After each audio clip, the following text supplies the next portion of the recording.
Comme vous l'annoncez, hier, dans ce journal, les élections des membres consulaires de la Chambre nationale d'agriculture ont été lancées ce matin à Conakry. Ces élections interviennent 28 ans après les dernières. Elles sont donc importantes puisqu'elles doivent permettre de donner un nouveau souffle à cet établissement public qui sert d'interface entre les producteurs et les autorités. Marwan Kamara pour des explications. Conformément à l'article 21 de l'arrêt portant attribution, organisation et fonctionnement de la délégation spéciale de la Chambre nationale d'agriculture, le ministère en charge de l'agriculture, en collaboration avec le secrétariat général de la Chambre nationale d'agriculture, lance les élections des membres consulaires de la Chambre nationale d'agriculture dans la région de Conakry et à l'intérieur du pays. Dans les 6 communes de la capitale, par exemple, les votes se sont déroulés dans les conditions satisfaisantes. Ça se passe dans le calme, dans la discipline.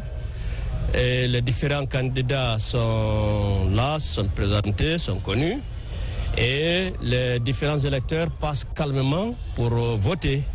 Donc nous assistons vraiment à un vote paisible où chacun ne cherche qu'à faire élire son candidat.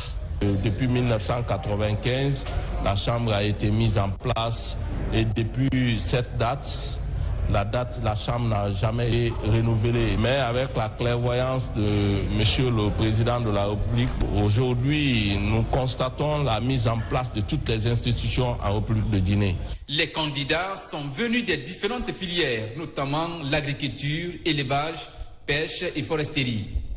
Après la revue des bureaux de vote dans les communes, les statistiques sont présentées par la commission de supervision du processus électoral. Sur le nombre de candidats inscrits, on a au total 1776 candidats inscrits sur les 4 filières.